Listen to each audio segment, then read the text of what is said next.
We all count on the news to get a handle on what's happening in the world.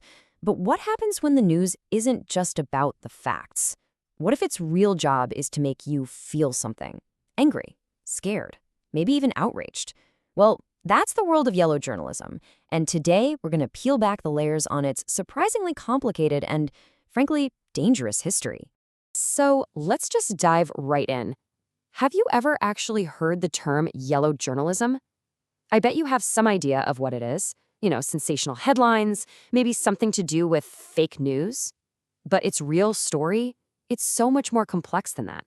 So let's start with a solid definition. At its core, this whole topic is about a massive conflict in the media world.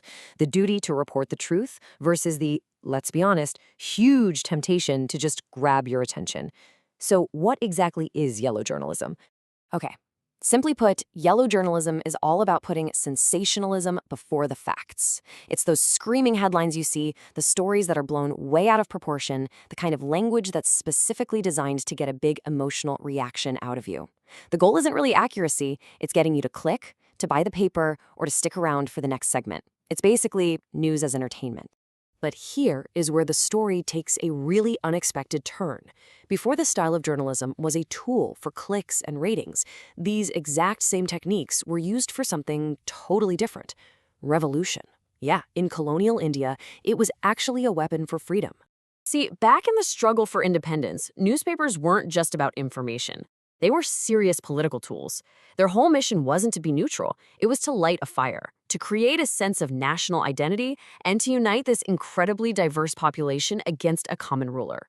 And you had these absolute titans leading the charge. Papers like Kesar used incredibly passionate, emotional language to build up a sense of national pride. The Amrita Bazar Patrika was fearless, constantly exposing the injustices of the British administration. And then you had figures like Bal Gangadhar Tilak, who flat out said that in a fight for freedom, journalism's job is to mobilize people, not just sit on the side. And this was so incredibly effective, so much so that it absolutely terrified the British colonial government. They saw these newspapers as a genuine threat to their power and passed laws like the Vernacular Press Act in a pretty desperate attempt to shut down the very voices that were bringing the Indian public together. But here's the thing about a weapon. Even when you're using it for a good cause, it can still be dangerous. This powerful, emotional, sensational style of reporting was a total double-edged sword. And that other edge, well, it could cut pretty deep. The very same techniques that were so great at inspiring a nation, exaggeration, emotional appeals, they also came with huge risks. This kind of reporting could easily spread rumors that weren't checked, it could stir up tensions between different communities, and it could bend the facts to fit a certain story. It just goes to show that even when the cause is just, the method isn't always responsible. All right, let's hit the fast forward button and jump to today. Because those exact same techniques, the emotional language, the sensationalism, they never went away. They've just evolved.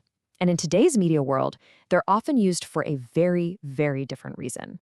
The biggest difference? It all comes down to the motive. Back then, the goal was to awaken a nation. Today, for a lot of media outlets, the goal is purely commercial.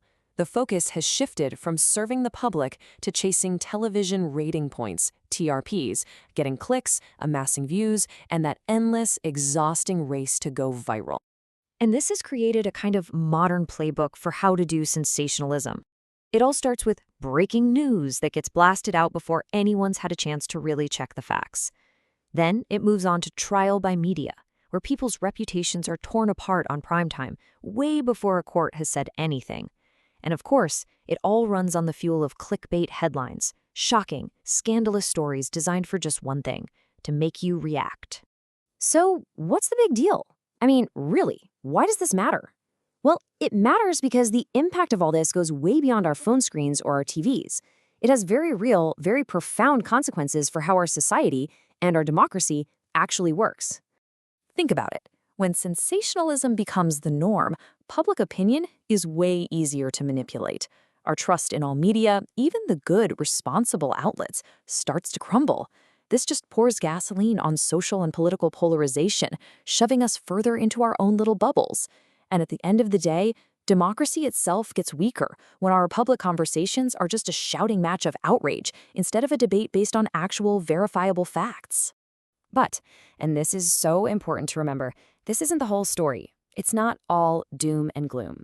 Amidst all of that noise, there are still countless journalists and news organizations out there who are deeply committed to ethical, fact-based reporting.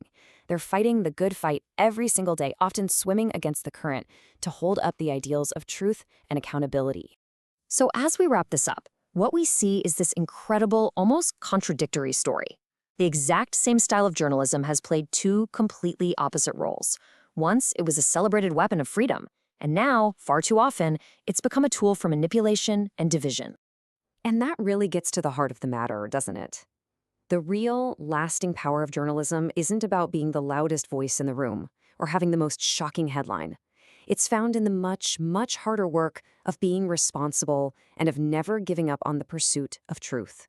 And that commitment is everything, because a healthy democracy is completely dependent on it. We absolutely need a free press. But that freedom doesn't mean much if it's not also a truthful press. Those two things have to go hand in hand, always. So what does all this mean for us, for you and me? It means getting into one simple habit. The next time you see a headline that makes your jaw drop, just pause. Before you accept it, before you share it, and especially before you react to it, just take a breath and question the headline before you believe the story.